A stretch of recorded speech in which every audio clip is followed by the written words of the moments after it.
નમસ્કાર વિદ્યાર્થી મિત્રો, લાસ્ટ લેક્ચરની અંદર આપણે અનાવૃત વિદ્યાર્થીઓ બરોબર છે જીમ્નોસ્પર્મની વાત ચાલુ કરી હતી, જેની અંદર મૂળ પ્રકાંડ પર્ણની રચના આપણે ભણ્યા હતા. એ જ થિયરીને આપણે અનાવૃત વિદ્યાર્થીને આગળ કન્ટિન્યુ કરીએ તો આજે લિંગી અંગો એટલે કે લઘુ બીજાણુધાની અને મહાબીજાણુધાની કેવી રીતે વિકાસ પામે છે, એની અંદર ફલન કેવી રીતે થાય છે, આની ચર્ચા કરીએ છીએ આજના લેક્ચરમાં.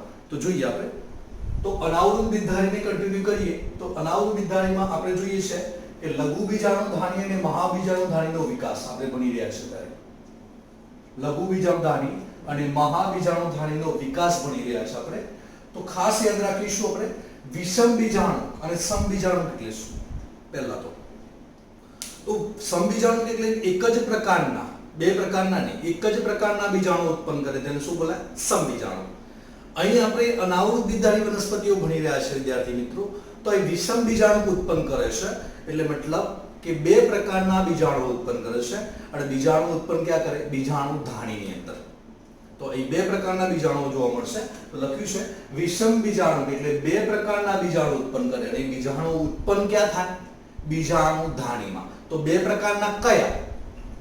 તો એક લઘુ બીજાણુ અને એક મહાબીજાણુ, જે એકીય હોય.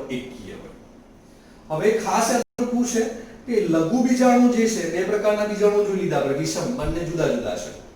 લઘુ બીજાણુ છે એ પરાગરજ કહી શકીએ આપણે એને, એ એકીય હોય, સિંગલ એન. મહાબીજાણુ પણ એકીય હોય, સિંગલ એન. એટલે મીન્સ કે નરજન્યુ અને માદાજન્યુ પણ કહી શકીએ આપણે.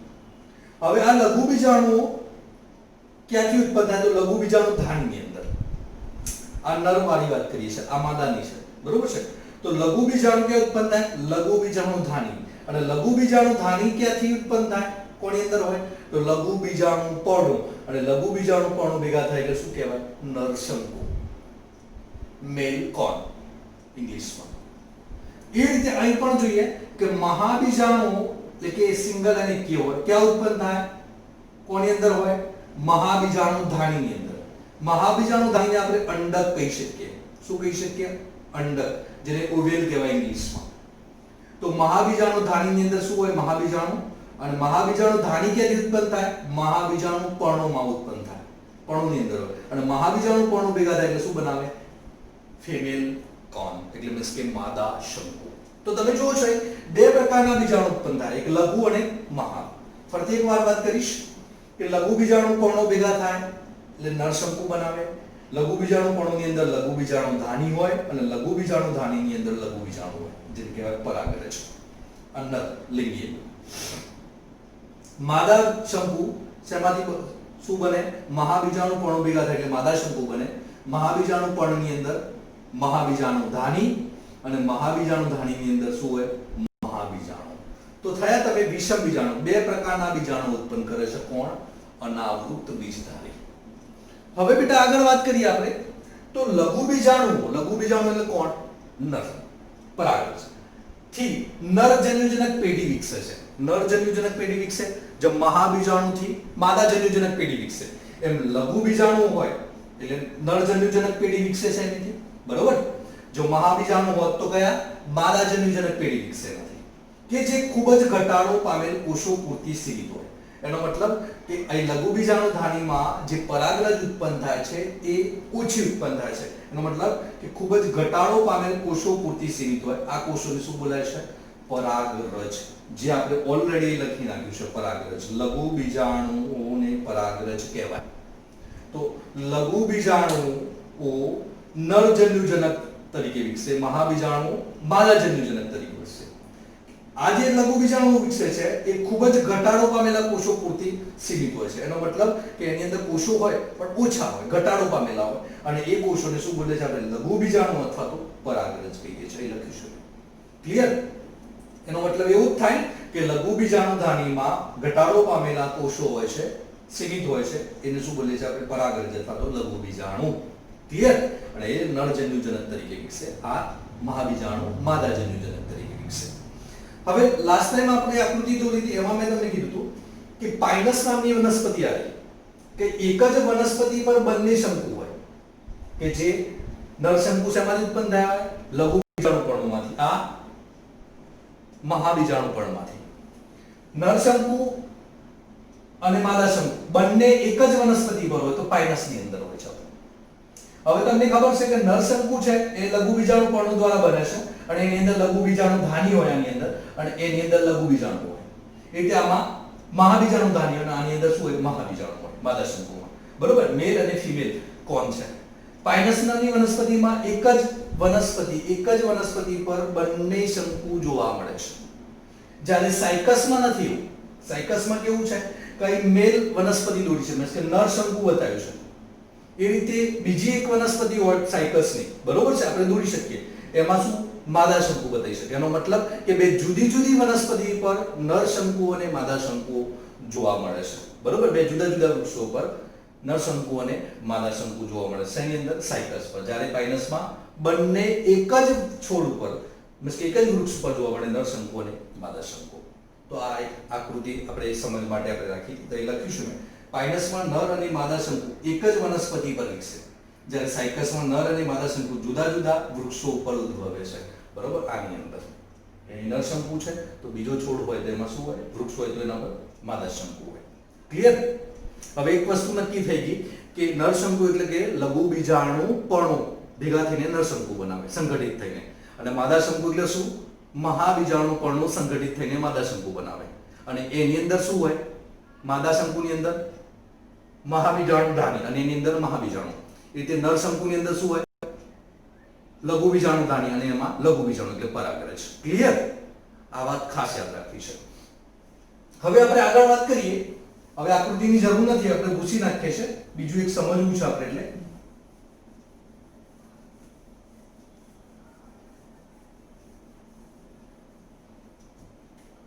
હવે લખ્યું છે કે પ્રદેહના એકમાત્ર કોષમાંથી. હવે પ્રદેહના એકમાત્ર કોષમાંથી એટલે કોની અંદર? તો પ્રદેહ કેવું હોય? હવે આપણે સમજવા માટે ખાસ લખ્યું છે કે પ્રદેહના એકમાત્ર કોષમાંથી મહાબીજાણુ માતૃકોષ જેને કહેવાય મેગાસ્પોર મધર સેલ 2A વિભેદિત થાય છે, જે પ્રદેહ આવરણોથી રક્ષાયેલ હોય છે. આથી સંયુક્ત રચનાને અંડક કહે છે. અને એ અંડક મહાબીજાણુ પર્ણ પર ઉદ્ભવે એટલે મહાબીજાણુધાનીની અંદર ઉદ્ભવે અને ગુચ્છાદાર બની માદા શંકુ બનાવે છે. આવી વાત આપણે કરેલી છે. તો આકૃતિ જોઈએ એટલે આપણને વધારે ખ્યાલ આવે. બરોબર છે કે પ્રદેહ તો આ શેની અંદર હોય? માદા શંકુની અંદર જ હોય આ રચના, પ્રદેહ રચના. બરોબર? એ માદા શંકુની જ વાત કરીશું. હવે આની વાત નહીં કરીએ આપણે, માદા શંકુની. તો આપણે જોઈએ હવે કે સાયકસ અને પાઇનસમાં માદા શંકુ હોય, બરોબર છે, પણ સાયકસમાં અલગ અલગ વનસ્પતિ હોય બે, નરશંકુ અને માદા શંકુ માટે, જ્યારે પાઇનસની અંદર એક જ વનસ્પતિ હોય. તો આપણે એની અંદર જે માદા શંકુની અંદર પ્રદેહ કેવું હોય એ તમને બતાવું છું તમને કે પ્રદેહની રચના આવી હોય બેટા કે ઉપર અંડાક આવરણો હોય,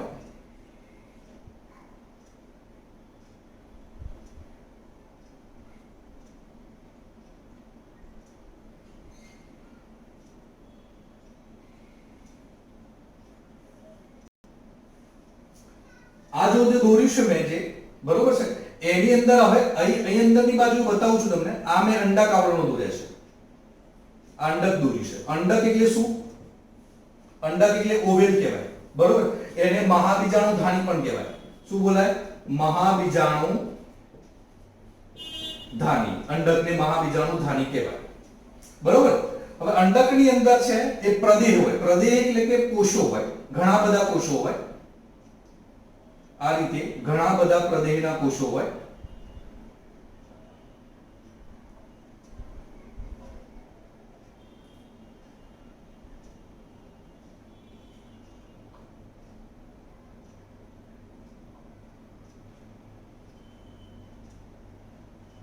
આ રીતે બધા કોષો આવેલા હોય અંડકની અંદર પ્રદેહ વિસ્તારમાં. બરોબર? આ બધા કોષો છે 2N હોય. આ બધા કોષો કેવા હોય? આ પ્રદેહ વાળો ભાગ બતાવ્યો છે મેં, પ્રદેહ. બરોબર છે? તો લખ્યું છે પ્રદેહના એકમાત્ર કોષમાંથી. હવે પ્રદેહની અંદર તમે જુઓ અંડક છે. હવે આ કોની અંદર હોય? મેં તમને કીધું કે માદા શંકુની અંદર હોય આ રચના. બરોબર? માદા શંકુની અંદર હોય. તો આ રચના તમે જોઈ, એની અંદર અંડક તો બતાવ્યું છે, આના ઉપર બીજાશય નહીં હોય, મીન્સ કે અનાવૃત છે એટલા માટે. બરોબર? એટલે આપણે નહીં દોરીએ. હવે તમે જુઓ છો અહીં અંડક છિદ્ર કહેવાય. અંડક છિદ્ર. બરોબર છે, અંડક છિદ્ર કહેવાય. હવે લખ્યું છે પ્રદેહના એકમાત્ર કોષમાંથી, હવે પ્રદેહના ઘણા બધા કોષો છે, એમાંથી એક કોષ એવો હશે કે જે મહાબીજાણુ માતૃકોષમાં વિભેદિત થશે. દાખલા તરીકે આ કોષ છે, સમજો કોઈ એકમાત્ર કોષ, દાખલા તરીકે આ કોષ છે કે જે મહાબીજાણુ માતૃકોષ તરીકે વિભેદિત થશે. એટલે મીન્સ કે આને કહીશું આપણે MMC, જે 2N હશે, બધા 2N હોય, જેને બોલાય મહાબીજાણુ માતૃકોષ. MMC એટલે મેગાસ્પોર મધર સેલ, મહાબીજાણુ માતૃકોષ. શું બોલાય એને? મેગાસ્પોર મધર સેલ, જેને શું બોલાય? મહાબીજાણુ માતૃકોષ. જે લખ્યું છે પ્રદેહના એકમાત્ર કોષમાંથી મહાબીજાણુ માતૃકોષ વિભેદિત થાય. એનો મતલબ કે ઘણા બધા કોષોમાંથી એક છે એ મહાબીજાણુ માતૃકોષ તરીકે વિભેદિત થશે. તો કેવી રીતે થશે આવું જુઓ. હવે તમે જુઓ છો આગળ લખ્યું છે કે પ્રદેહ આવરણોથી રક્ષાયેલ હોય છે. પ્રદેહ જે છે ભાગ, બરોબર, તો પ્રદેહ અંદર છે તો આવરણોથી રક્ષાયેલ હોય છે. કયા આવરણો હોય? અંડક હોય એટલે અંડાક આવરણો કહેવાય. પ્રદેહ અંદર છે, એના ઉપર આવરણ છે, એને કયા આવરણ હોય? અંડક છે એટલે અંડાક આવરણ. અને અંડકને શું કહેવાય? મહાબીજાણુ ધાની. અંડકને ઇંગ્લિશમાં ઓવેલ કહેવાય. આથી સંયુક્ત રચનાને શું બોલે છે? અંડક. આ આખી અંડક વાળી રચના છે જેને કહેવાય મહાબીજાણુ ધાની. તો આપણે જોયું કે પ્રદેહ છે અંદર, ઉપર અંડાક આવરણોથી રક્ષાયેલ રચના છે, બરોબર. પ્રદેહ અંદર રક્ષાત્મક રચના છે, એનો મતલબ કે પ્રદેહ અંદર છે અને ઉપર અંડાક આવરણો છે. બે અંડાક આવરણો બતાવ્યા છે આપણે, અને એને આપણે સંયુક્ત રીતે અંડક એટલે મહાબીજાણુ ધાની કહીએ છીએ. હવે પ્રદેહની અંદર જે કોષ હતો MMC, મેગાસ્પોર મધર સેલ, મહાબીજાણુ માતૃકોષ, બરોબર છે. હવે આપણે એ જોવાનું છે અંડક લખ્યું છે તો અંડક ક્યાં હોય? આ રીતે તો લખ્યું છે કે મહાબીજાણુ પર્ણ પર ઉદ્ભવે છે. હવે મહાબીજાણુ પર્ણ એટલે શું? માદા શંકુ, ત્યાં ઉદ્ભવે આ અંડક અને ગુચ્છાદર બની શું બનાવે? માદા શંકુ. એનો મતલબ માદા શંકુની અંદર આ અંડક વાળી રચના હોય. આખી રચના ક્યાં હોય? માદા શંકુની અંદર. એટલે મીન્સ કે માદા શંકુની અંદર આ રહી લઘુ બીજાણુ ધાની. આપણે ઓલરેડી પહેલાથી કીધું છે કે મહાબીજાણુ ક્યાં હોય? મહાબીજાણુ ધાની બને. મહાબીજાણુ ધાની ક્યાં હોય? મહાબીજાણુ પર્ણો. મહાબીજાણુ પર્ણો ભેગા થાય એટલે શું બનાવે? ગુચ્છાદર રચના, માદા શંકુ. એનો મતલબ કે માદા શંકુની અંદર શું હશે? અંડક. એટલે કે મહાબીજાણુ ધાની હશે. એ વાત કરેલી છે. હવે મિત્રો આ જે એક કોષ હતો એનું શું થશે એની વાત કરીએ. આપણે બીજી એક આકૃતિ દોરીએ આપણે. તો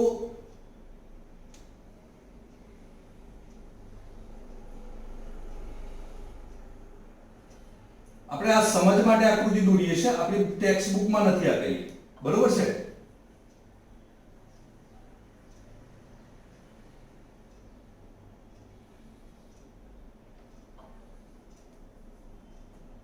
હવે તમે જોઈ શકતા હશો આકૃતિ. તો એની અંદર જે એક કોષ છે ને એ અર્ધીકરણ પામશે. આ જે મહાબીજાણુ માતૃકોષ. હવે આનું અર્ધીકરણ થાય તો અર્ધીકરણમાં તમે જાણો છો કે 2N કોષનું અર્ધીકરણ થાય એટલે શું થાય? આ કોષ જે છે એનું અર્ધીકરણ અંદર થાય એટલે શું થાય?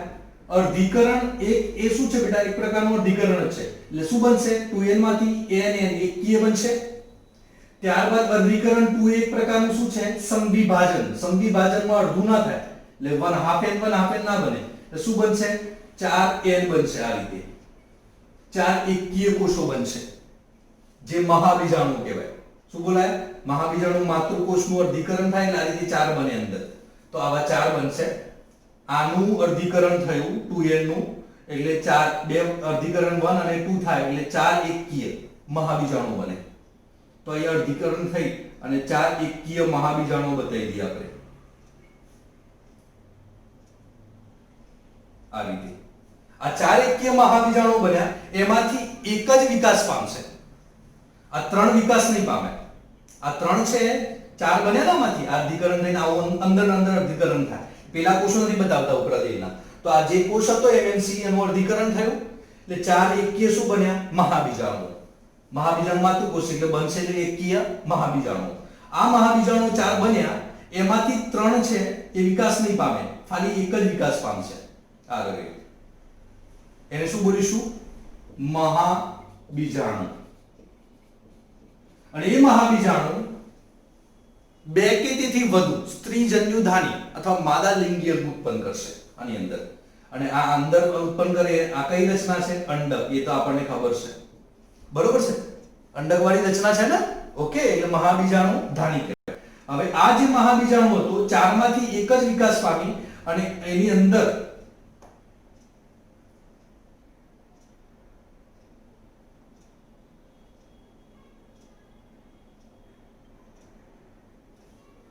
આ જે છે મહાબીજાણુ એ બે લિંગી અંગો ઉત્પન્ન કરશે અને બે લિંગી અંગો આમાંથી એ મહાબીજાણુમાંથી બે લિંગી અંગો ઉત્પન્ન થશે. એટલે આ રીતે બે લિંગી અંગો ઉત્પન્ન થશે. જોજો હો,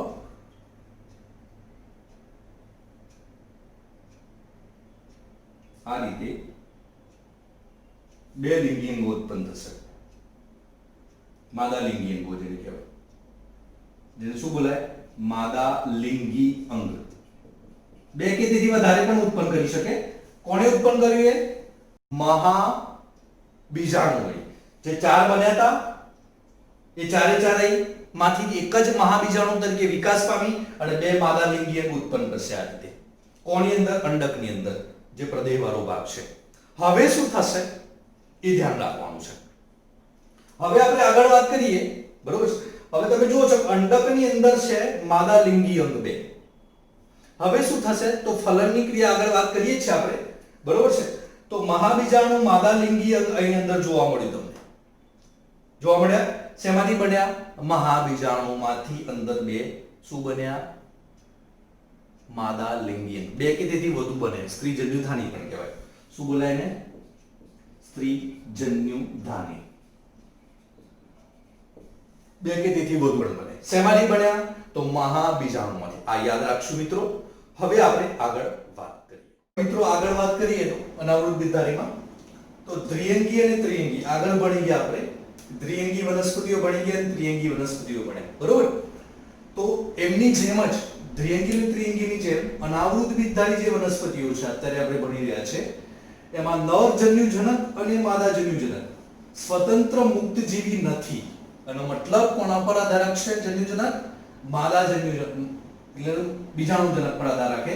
એટલે કે બીજાણુજનક ક્યાં હોય? બીજાણુ ધાનીની અંદર જળવાય છે. બીજાણુ ધાની એટલે કોણ? અરે મહાબીજાણુ ધાની અંડક આની અંદર હોય. કોણ? નરજન્યુજનક અને માદાજન્યુજનક આની અંદર રક્ષાશે. એટલે અંડકની અંદર રક્ષાશે.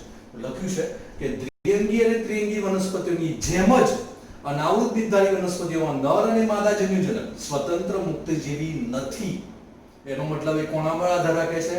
બીજાણુજનકમાં બીજાણુ ધાનીની અંદર જળવાય છે. એટલે બીજાણુ ધાની એટલે આ રહી અંડક, બીજાણુ ધાની આની અંદર જળવાય. આની અંદર તમે જોયું કે સ્ત્રીજન્યુ ધાની તો અંદર છે જ. માદા લિંગી અંગ શેમાંથી ઉત્પન્ન થયા હતા? લાસ્ટ લેક્ચરમાં વાત કરી આપણે.